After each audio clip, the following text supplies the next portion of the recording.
방송에 참석하신 분들은 아마 이제 이렇게 들으시면 참 이 성경을 이렇게 쫙 정리를 해드리고 또 성경에 이제까지 우리가 성경을 읽어왔고 또 성경을 배워왔고 설교를 들어봤지만 성경을 쫙 이렇게 한번 정리해 놓으면 여러분들이 신앙생활과 여러분이 어떤 성경에 대해서 굉장한 어떤 그 지식과 그 다음에 은혜를 많이 받습니다. 여러분들이 우리가 성경에 무식한 사람이 되면 안 되죠.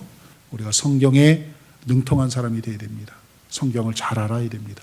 그러기 위해서 여러분들이 교회에서 개설해서 진행하고 있는 이 성경반에 여러분 많이 오셔서 또 많이 들으시고 또 도전 받으시고 훈련 받으시고 은혜 받으시기 바라겠습니다. 하나님 말씀 보겠습니다. 사도행전 15장 36절에서 41절 말씀.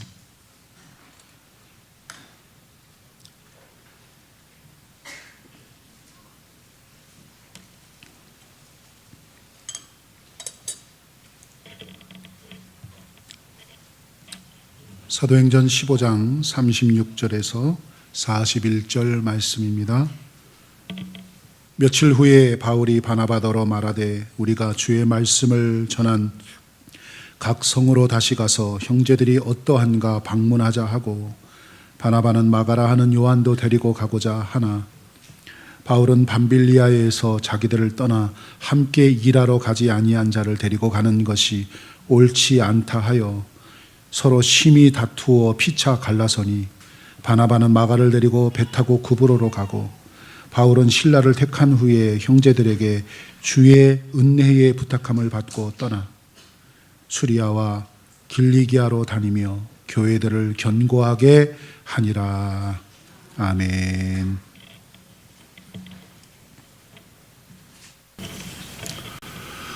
인생을 살면서 느낄 수 있는 삶의 가장 커다란 기쁨 가운데 하나는 모든 것을 함께 나눌 수 있는 사람이 곁에 있다는 사실입니다. 우리는 이것 때문에 결혼을 하지 않습니까?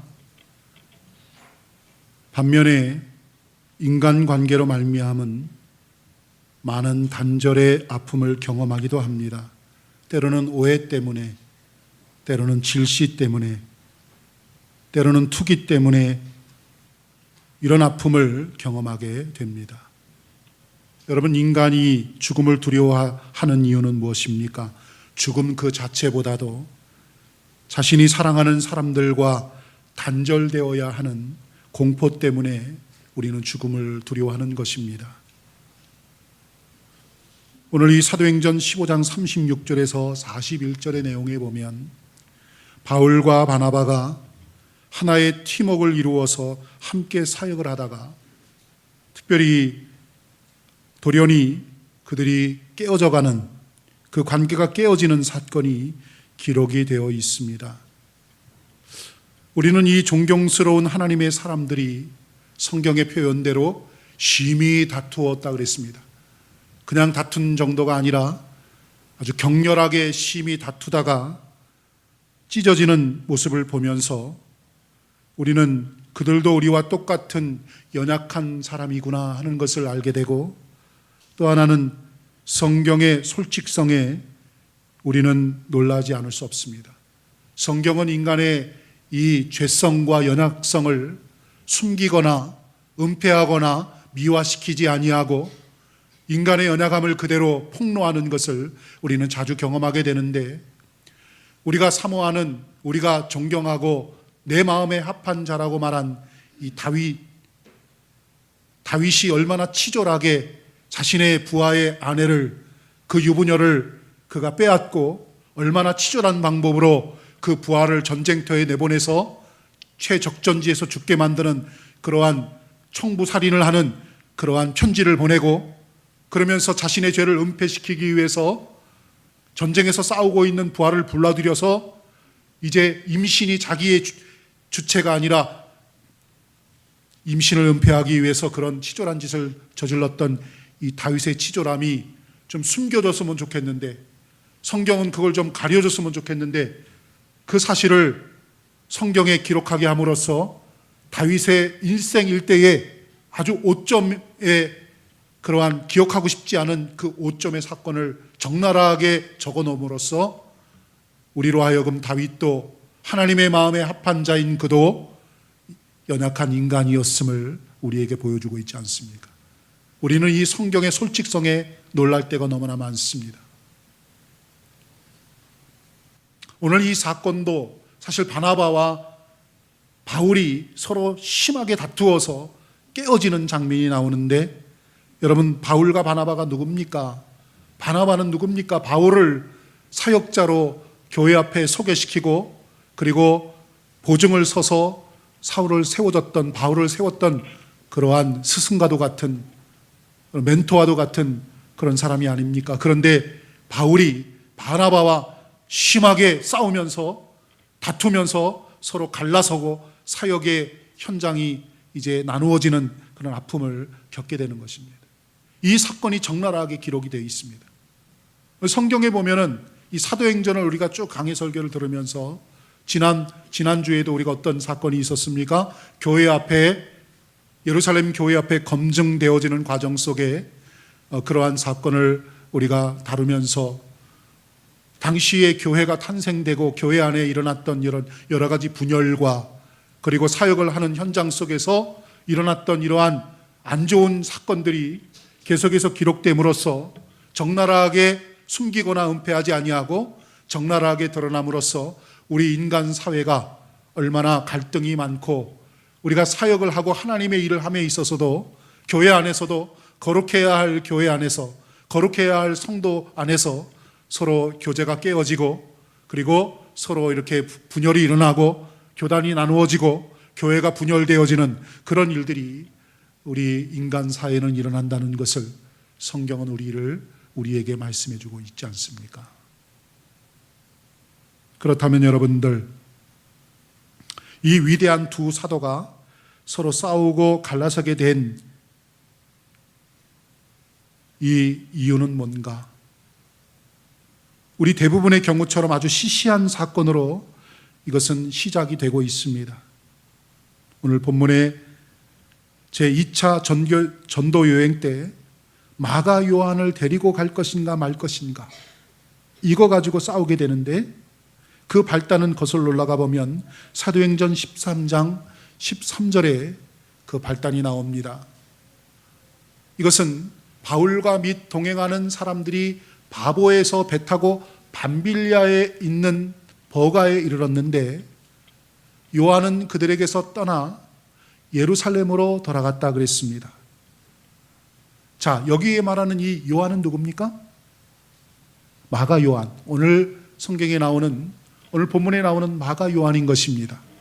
자, 이 말은 바울이 1차 전도 여행 시에 밤빌리아에 배 타고 밤빌리아에서 버가에, 이제 밤빌리아에서 버가라는 지방으로 가게 되는데, 거기서 요한이 갑자기 같이 전도 여행에 동참했던 이 마가 요한이 갑자기 온다 간다 말도 없이 예루살렘으로 돌아갔습니다.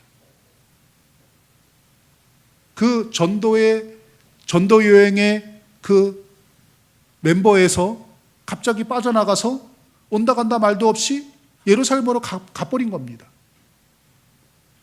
그러니까 쉽게 말하면 선교 여행을 같이 갔는데 선교 여행에서 갑자기 누가 사라졌어요.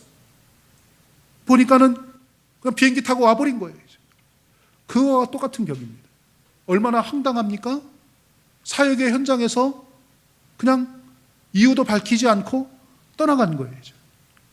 이 일 때문에 이 당시에 이 전도 여행의 멤버로서 함께 사역을 했던 이 바울이 얼마나 큰 충격과 그리고 얼마나 상처를 많이 받았겠습니까?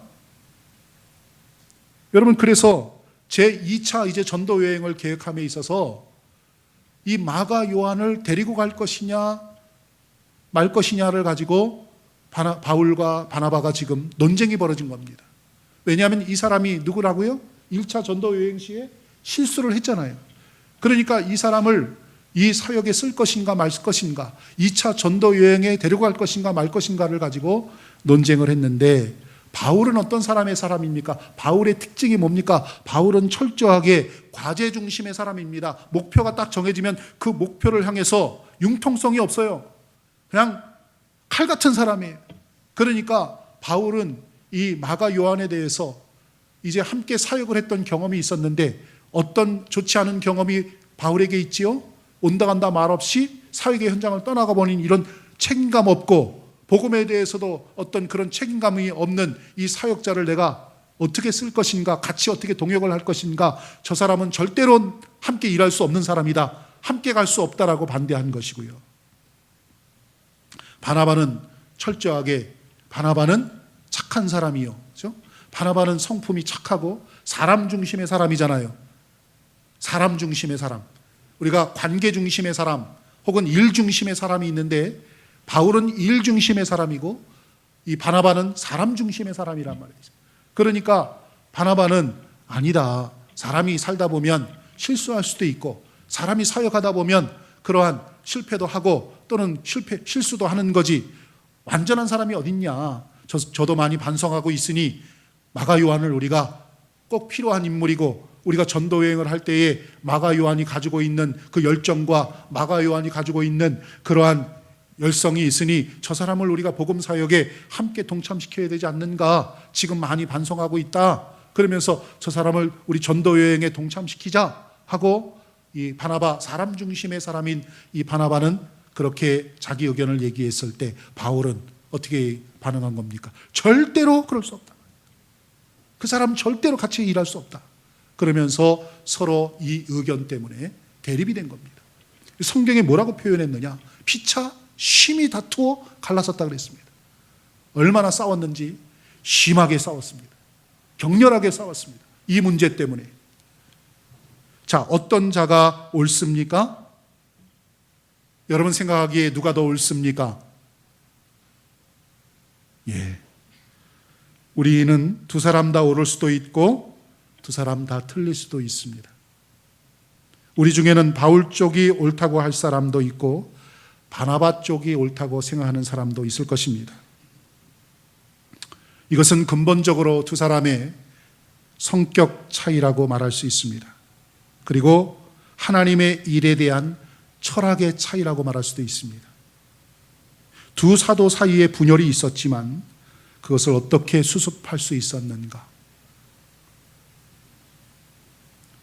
오늘 형제들이 깨어질 때 우리가 살다 보면 개인적으로 혹은 가정적으로 혹은 교회적으로 혹은 민족적으로 우리가 관계가 깨어지고 우리가 이루었던 어떤 연합의 그런 부분들이 깨어지고 분열이 일어나고 인간관계에 단절이 일어나고 서로 의견이 대립되어서 부부가 헤어지기도 하고 혹은 가정이 깨어지기도 하고 혹은 민족이 서로 나누어지기도 하고 혹은 교회가 갈라지기도 하는 그런 아픈 역사를 우리는 경험하게 되는데, 인간사에서 누구나 다 경험하게 되는 인간사인데, 우리가 형제들이 이렇게 깨어지는 경우에 우리 믿는 사람들, 예수 믿는 사람들, 하나님을 아버지로 고백하는 우리 믿음의 사람들은 이러한 경우에 우리는 어떻게 행동해야 하는가?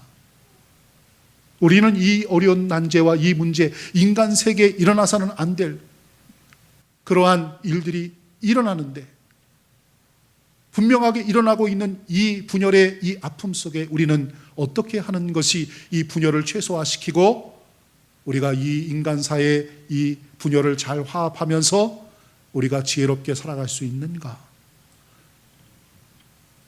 세 가지의 교훈이 있는 것입니다. 첫째는 그들은 인간관계의 완전한 단절만은 피한 것입니다. 우리는 어떤 사람과 싸우고 나면 우리는 마지막으로 그 사람과 다투다가 마지막으로 어떤 말을 합니까?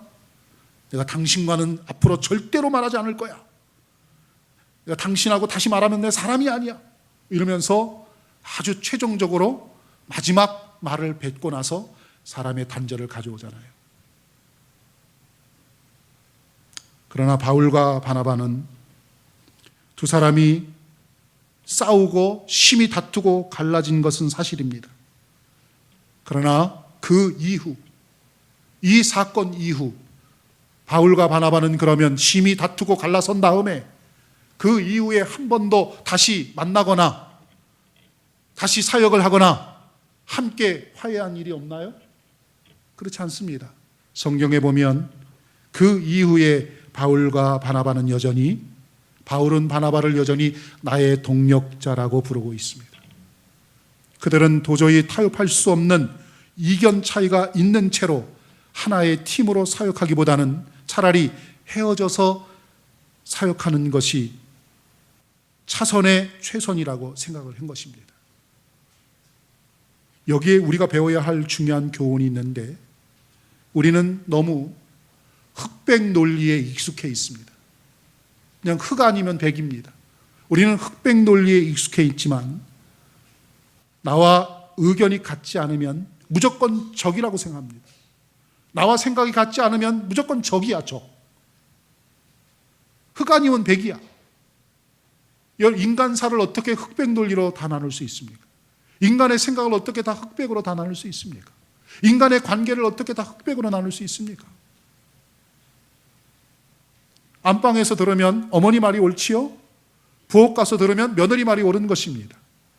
인간의 모든 인간사를 어떻게 다 흑백 논리로 다 나눌 수 있나요?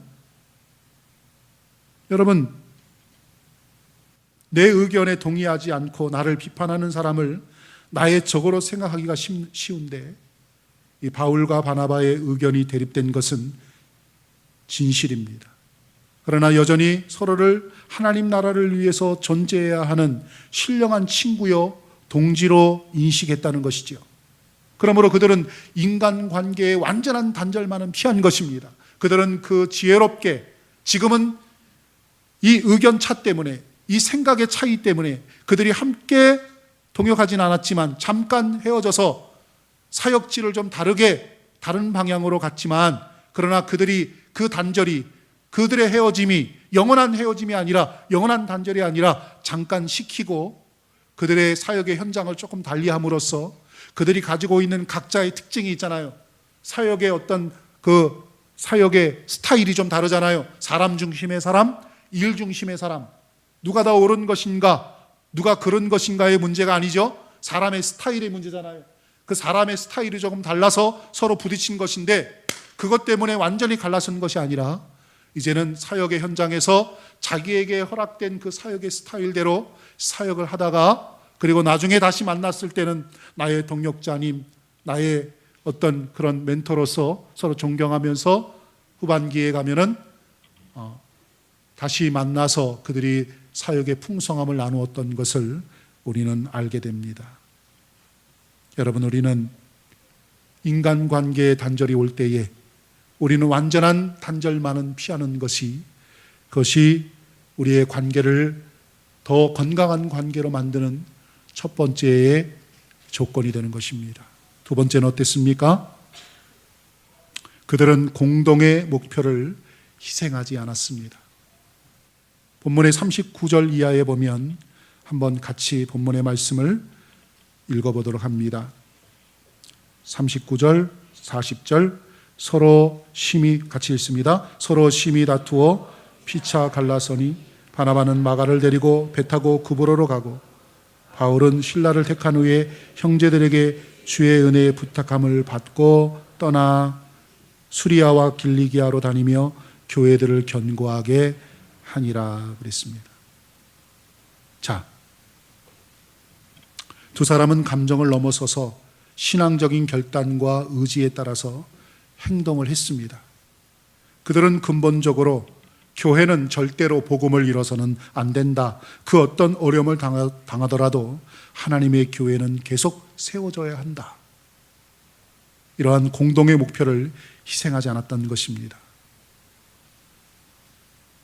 여러분, 하나님의 위대한 사역에는 흠이 없어야 합니다.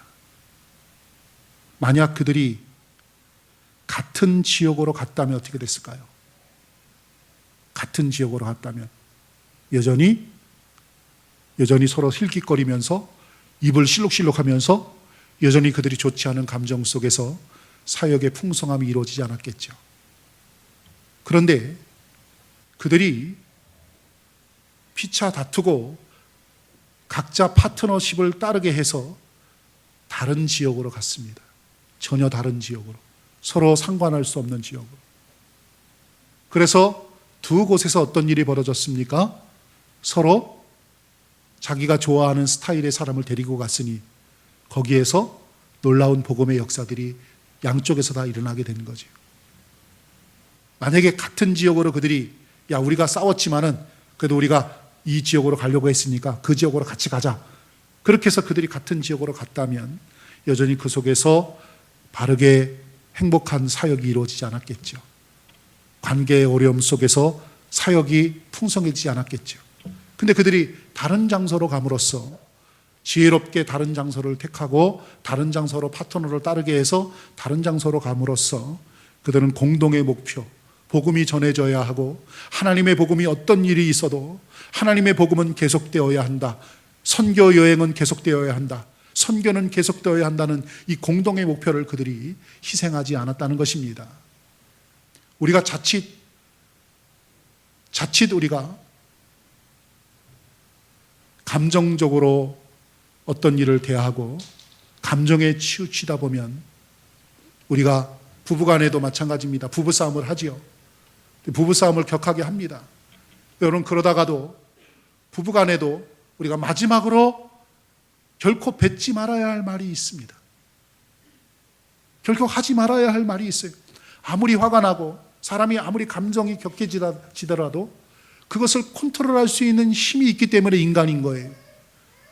그런데 우리는 그 감정을 컨트롤하지 못해서 그 감정을 뛰어넘는 것입니다. 그래서 마음이 막 급해지고 그리고 화가 나고 그 감정이 컨트롤되지 않으면 부부싸움하다가 격해지다가 마지막으로 자기가 하고 싶지 해서는 안 될 말을 내뱉게 되지요. 무슨 말 합니까? 그러면 헤어져! 이렇게 싸우느니 헤어져! 찢어져! 이렇게 얘기하는 것입니다. 여러분 그 말만은 하지 말아야 하는 것입니다. 아무리 화가 나도. 자식에 대해서 분노가 생기고 막 자식이 말 안 듣고 막 자식이 막 속색이고 그럴 때 마지막 자식에게 하지 말아야 할 말이 있는 것입니다. 나가! 하지 말아야 돼.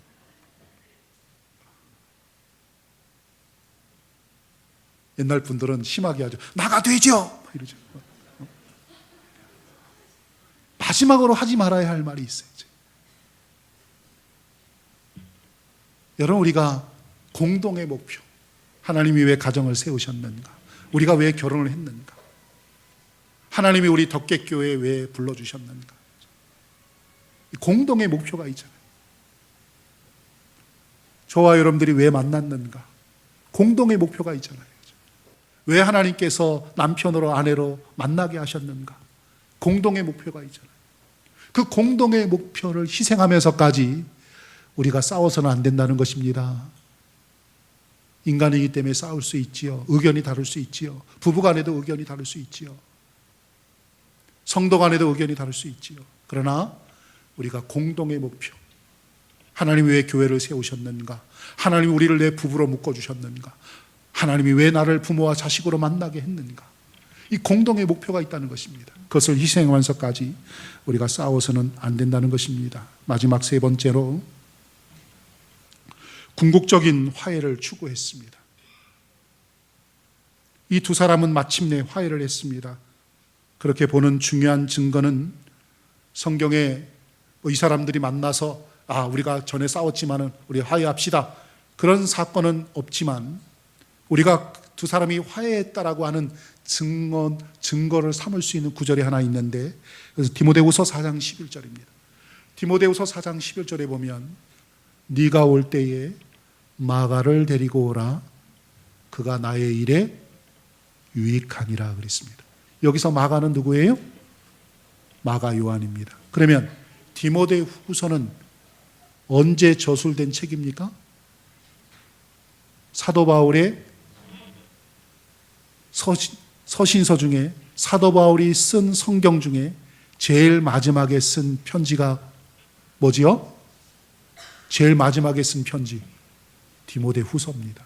그러니까 디모데후서는 사도 바울의 사역 마지막에 쓴 편지이기 때문에 이 편지에서 네가 올 때에 마가를 데리고 오라고 했을 때는 이 마가는 이미 마가 요한을 말하는데 저가 나의 일에 유익하니라.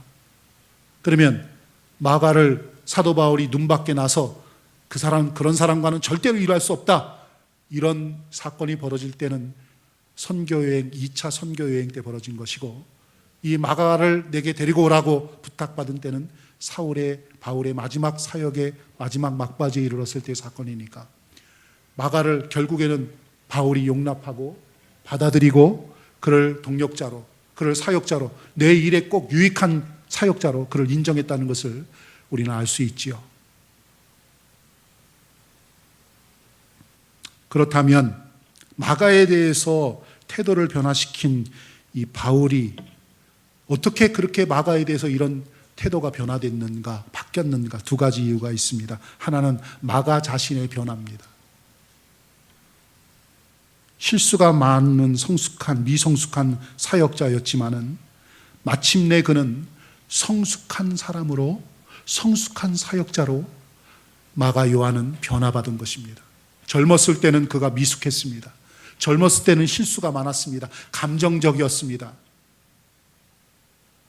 그래서 사역자로서의 그런 미스테이크가 많았단 말이에요.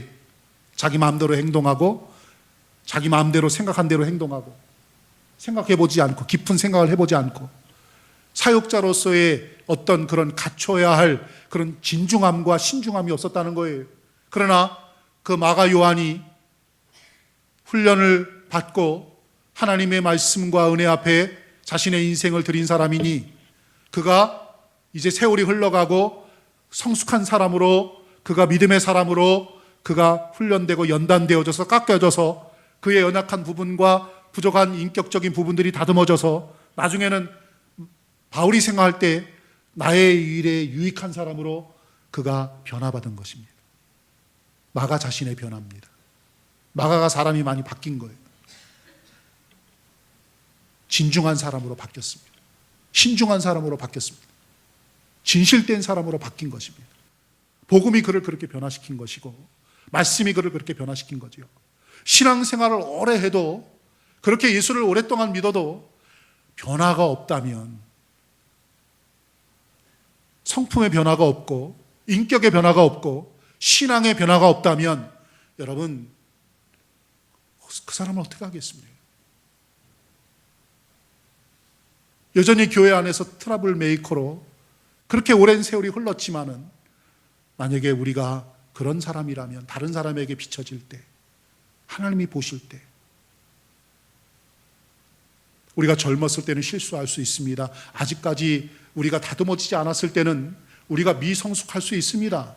그러나 우리가 예수를 믿고 우리가 하나님의 그 그리스도의 장성한 분량에까지 자라가고 우리의 성품이 다듬어지고 훈련되어진다면, 우리가 하나님의 교회에서 말씀을 그렇게 오랫동안 듣고 하나님의 말씀 앞에 다듬어지고 우리의 예배와 우리의 성경 묵상과 우리의 암송과 우리의 설교와 우리의 모든 성경 공부와 우리의 성도의 교제 속에서 우리의 신앙이 모난 부분들이 다듬어지고 서로 성도의 교제 속에서 내 연약한 부분들이 다듬어져서 우리가 인격적으로 좀 이렇게 성숙해지는 그러한 과정을 겪은 후에, 성화의 과정을 겪은 후에 영화의 단계까지 이르렀을 때, 우리가 하나님 앞에서 정말 하나님의 일에 유익한 사람으로 우리가 변화받아야 하는 것입니다. 그런데 그 변화는 어떻게 일어나는가? 이런 관계 속에서 일어나는 것입니다. 성도의 관계 속에서, 사역자와의 관계 속에서, 성도와 성도와의 관계 속에서 우리의 연약한 부분들이 다듬어지는 것입니다.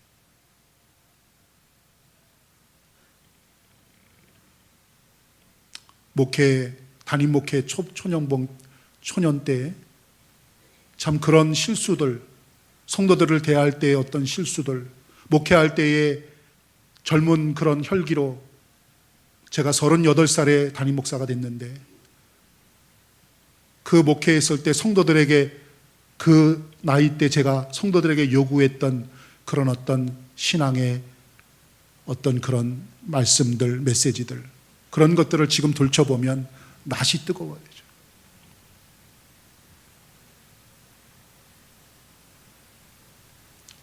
왜냐하면 그때는 아직 제가 사역자로서 미성숙했습니다. 지금도 여전히 성숙한 사역자가 되려면 아직도 멀었지만 그때 생각해 보면 낯이 화끈거려요.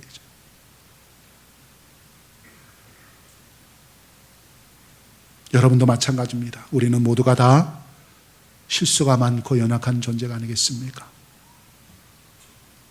사도 바울처럼 나는 사도 중에 가장 작은 자다. 나는 죄인 중에 괴수다. 나는 만삭되어 되지 못한 자와 같다. 이것이 그냥 자기가 그냥 겸손해 보이려고 하는 말이 아니라 바울은 철저하게 자기 자신의 내면을 들여다보면서 내가 얼마나 하나님 앞에서 연약한 존재인가, 얼마나 부족한 존재인가, 얼마나 다듬어지지 못했던 죄인 중에 괴수인가 하는 것을 그가 신앙이 깊어질수록, 그가 말씀에 대한 깊이가 깊어질수록 그는 자신의 실체를 보게 되는 것입니다. 신앙이 깊어질수록 여러분들, 내가 어떤 존재인가, 내가 하나님 앞에 얼마나 냄새나는 존재인가를 발견하게 되는 것입니다. 마가는 철저하게 자기 자신의 미성숙을 알고 그가 하나님 앞에서 자기 자신을 이제 성숙한 그리스도인으로 그가 변화받았습니다. 뿐만 아니라 바울의 융통성입니다. 저 인간은 저런 인간이야 라는 편견을 극복하고 인간은 하나님의 은혜와 사랑 앞에 변화될 수 있다라고 하는 그러한 생각을 갖게 되었습니다. 사실 바울도 융통성이 없는 일에는 바울 못지않은 사람이 없을 정도로 바울은 융통성이 없어. 칼이야, 칼. 그냥 성격이 칼이에요. 융통성이 전혀 없어요. 똥꼬집 인간입니다. 그런 똥꼬집 인간을 하나님께서 십자가의 은혜 앞에 변화시켰고 그를 성화시켰고 그를 영화의 단계까지 이르게 한 것입니다. 이 두 가지가 만났을 때 이제 관계가 회복이 되고 그리고 사역자로 쓸 수가 있던 것이죠. 여러분, 본문의 이 교훈은 말씀을 이제 결론을 맺고자 합니다. 이것은 개인에게도 또 교회의 상황에서도 더 나아가 우리 민족의 현장에서도 적용시킬 수 있습니다. 우리는 많은 가정적으로 개인적으로 관계가 깨어지는 아픔을 살면서 겪게 되고요. 형제와 또는 우리의 친구들과 우리의 이웃들과 관계가 깨어지는 아픔을 겪을 때가 있습니다. 교회적으로 여러분, 교회가 분열되고 교회가 어떻게 그런 일이 있을 수, 교회에 어떻게 그런 일이 있을 수, 교회가 어떻게 갈라설 수 있는가? 여러분, 한국 교회 안에 갈라섬을, 교회가 나누어지는 경험을 하지 않은 교회가 거의 없을 정도로 교회 역사가 50년이 넘은 교회라면 반드시 한두 번은 교회가 갈라서는, 나누어지는 아픔을 겪게 된단 말이에요. 왜 그런 일이 지상의 교회에서 일어나는가? 왜 우리 민족은 아직까지도 세계 유일의 분단 국가로 남아있는가? 여러분, 이런 분열의 아픔 속에 우리는 어떻게 이 말씀을 적용해야 하는가? 여러분, 오늘 이 말씀에 보면 함께 할 수 없는 이념의 차이에도 불구하고 사랑해야 할, 그리고 포용해야 할 그러한 형제임에도 불구하고 우리는 여전히 갈라서 있고 여전히 분열되어 있는 이 민족의 아픔을 봅니다. 여전히 저 같은 민족인데 여전히 핵을 만들어서 소형화시켜서 그것을 계속해서 쏘아 올리면서 겁을 주고 있는 저 같은 동족이 있습니다. 여러분, 그 동족이 오랫동안 한 체제 밑에서 3대에 걸쳐서 그 세뇌를 당하면서 공산주의에 물들어 있는, 적화 통일에 물들어 있는 그러한 몇몇 사람에 의해서, 그 사상에 의해서 온 민족이 그 사상 밑에서 어렸을 때부터 그들이 아버지고 수령님이고 그들이 하나님이고 그러한 거의 광신도적인 그러한 종교 집단에 가까운 그러한 체제 속에서 지금까지 존재해 있는 북한이라는 그런 나라가 있는데, 그 안타깝게도 그 북한이라는 나라는 우리 민족입니다. 여러분, 우리는 그 깨어진 관계를 어떻게 회복해야 할까요? 우리가 8.15 광복절을 앞두고 있습니다. 여전히 정말 우리의 마음속에 일본이 얼마나 밉습니까? 아직까지도 정신을 못 차리고 이 정신대 문제라든지 혹은 독도 문제라든지 여러 가지로 우리의 국민의 감정을 자극하는 그런 저 미운 나라 일본을 우리가 어떻게 대해야 할까? 동북공정이라 그래서 우리나라를 속국으로 표현하면서 원래 우리나라는 중국의 속국이었다 이런 거를 주장하면서 그렇게 언젠간 또는 시시탐탐 우리나라를 노리고 있는 저 대국 중국은 우리가 어떻게 대해야 되는가? 여러 가지 우리는 이 민족의 분열과 아픔과 그리고 갈라지는 깨어지는 이 관계 속에서 여전히 함께 모아도 함께 마음을 합쳐도 부족할 판에 우리나라의 형편을 보면 이러한 대내외적인 그러한 아픔과 갈라섬과 깨어짐의 관계 속에서 우리나라를 보십시다. 우리나라는 지금 뭐 하고 있습니까? 어떻게 되어가고 있습니까? 지금 함께 마음을 모아서 하나가 되어줘도 모자랄 판에 우리나라는 지금 어떻게 하고 있습니까? 우리는 얼마나 지금 하나가 되어가고 있습니다. 우리 민족은 지금 심각한 지경입니다. 우리 민족은 지금 얼마나 나누어졌고 찢어져 있는지 모릅니다. 얼마나 분열되어 있는지 모릅니다.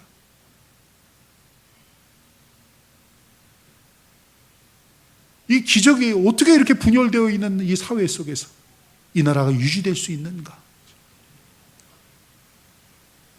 세대 간에 여러분들 분열되어 있지요. 여와 야가 첨예하게 분열되어 있죠. 동과 서가 첨예하게 분열되어 있죠. 우리는 사상과 이념이 첨예하게 분열되어 있어요. 보수와 진보 사이에 아주 함께 이렇게 뭔가 공통분모가 없어. 서로 자기 주장만 하면서 분열되어 있고, 통일의 문제도 그렇습니다. 다 이론이 다 달라요. 그래서 이 조그만 땅덩어리에 얼마 되지 않은 인구 속에서 우리가 철저하게 이 조그만 땅덩어리에도 나라가 두 동강이 나 있고 그 같은 대한민국 내에서도 얼마나 분열되어 있습니다. 이 사회가 얼마나 분열되어 있는지 몰라요. 얼마나 깨어져 있는지 모릅니다. 여러분, 이 깨어짐 속에 우리는 이 말씀 속에서 이 작은 사건이지만 바나바와 바울이 심히 다투어 갈라서지고 찢어졌지만 그들이 어떻게 그 갈라짐 속에서 그들이 어떻게 하나의 사역을 향해서 그들이 나아갈 수 있었는가? 세 가지의 비결을 제가 얘기했죠. 인간관계의 완전한 단절만은 피했다. 그리고 공동의 목표를 희생하지 않았다. 그리고 궁극적인 화해를 추구했다. 여기에서 우리의 비밀이 있습니다. 비결이 있습니다. 이 민족이 가지고 있는 아픔을 해결할 비밀, 이 사회가 안고 있는 이 문제들을 해결할 비밀, 우리 교회가 안고 있는 보이지 않는 이런 분열에 대한 이 해결의 비밀이 여기 있단 말이죠. 공동의 목표, 하나님이 기뻐하시는 하나됨, 성령도 하나요, 믿음도 하나요. 우리가 다 하나로 부르심을 받았는데 우리 한국 교회처럼 교단이 나눠진 교단이 어디 있습니까? 그러므로 여러분들, 우리는 오늘 이 바나바와 바울의 이 화해와 분열과 그리고 그것을 해결하는 그들의 방법을 통해서 우리가 배워야 할 메시지는 무엇인가? 하나님은 우리가 하나 되길 원하십니다. 우리의 소원은 통일입니다. 우리 민족이 하나 되는 것입니다. 그래서 우리가 정말 북한의 군사력과 남한의 경제력이 합체가 된다면 언젠가는 하나님이 그렇게 만들어 주실 줄로 저는 믿습니다. 그렇다면 세계 열강이 두려워하는 나라가 되는 것입니다. 세계 열강이 두려워하는 나라가 된다면 이 민족이 그 힘을 가지고 다른 나라를 괴롭히고 다른 나라를 그렇게 침범하는 그런 나라가 아니라 우리가 복음으로를 가지고 복음의 능력과 은혜를 가지고 세계 열방을 향해서 쓰임받는 그런 나라가 될 줄로 믿습니다. 우리가 그 민족을 위해서 여러분 기도해야 할 것이며, 여러분들이 그 비전을 위해서 준비해야 할 것이며, 통일의 시대를 사모하면서 여러분들이 계속해서 우리는 기도할 것이며, 나라와 민족을 위해서 기도해야 할 것이며, 하나님 앞에서 그러기 위해서 우리 자신이 작게는 우리 교회 안에 작은 인간관계 단열과 분열이 있다면 어서 빨리 화해하시고, 우리 가정에 부부간에 분열이 있다면 화해하시고, 성도와 성도 간에 불편한 것이 있다면 화해하시고, 여러분들이 가정 안에서 작게는 교회 안에서 여러분의 공동체 안에서 소그룹 안에서 여러분들이 하나가 되어서, 여러분이 하나가 되지 않으면서 어떻게 민족이 하나 될 수 있습니까? 우리가 하나 되어서 다시 한번 하나님께서 우리 민족이 원하시고 기뻐하시는 그런 위대한 나라를 이루어 하나님께 영광을 돌려드리시기를 주님의 이름으로 축복합니다. 하나님 우리 아버지, 감사와 영광을 올려드립니다. 이 민족이 아픔과 분열을 가지고 있는 민족이지만, 그러나 하나님 이 민족을 사랑하시고 귀하게 써주실 줄로 믿습니다. 하나가 되어 온 민족이 남과 북이 하나 되고 동과 서가 하나가 되어 하나님 기뻐하시고 하나님 원하시는 제사장 나라가 되어 이 시대를 변화시키고 세계 열방을 변화시키고 이 민족이 세계 열방 가운데 우뚝 서서 멋있게 쓰임받을 수 있는 그런 민족으로 축복해 주시옵시며, 그러기 위해서 우리 작게 우리 개인이 가지고 있는 불편함과 분열과 단절이 있다면 화해하고 하나가 되고 한 마음을 품어 하나님 같은 마음으로 이 비전을 향해서 함께 걸어갈 수 있는 그런 믿음의 사람들 다 되게 하여 주시옵소서. 예수님의 이름으로 기도하옵나이다. 아멘.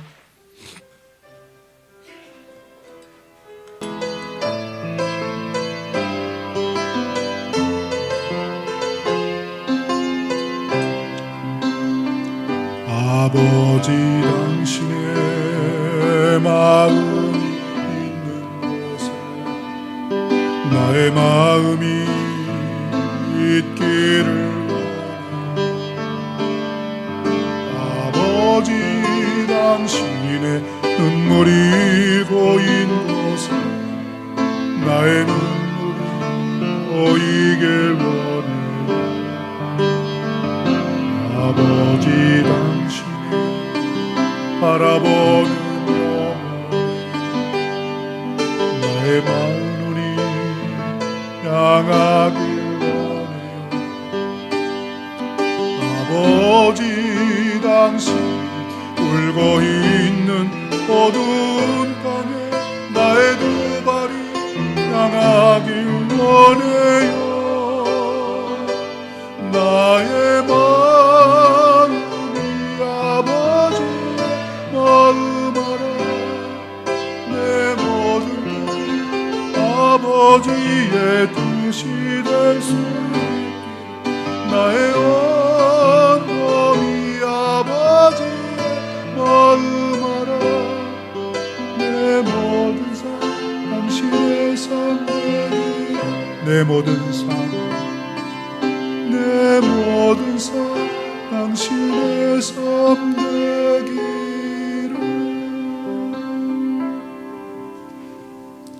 이제는 우리 구주 예수 그리스도의 은혜와 하나님의 사랑과 성령의 교통하심이 형제들이 나누어지고 깨어지고 상처받고 분열되었지만 우리는 주 안에서 한 형제며 한 나라며 한 몸이며 한 지체이며 우리가 하나임을 기억하며 하나가 되어서 하나가 되고 한 마음 이루어서 한 뜻 이루어서 한 비전을 향해서 함께 나아가기를 마음에 결심하며 소망하며 이 민족도 통일이 되고 세계 열방도 하나님 앞에 참으로 하나로 묶어서 하나님 앞에 귀하게 나아가기를 소망하는 하나님의 귀한 백성들 머리 위에 영원토록 함께 있을지어다. 아멘.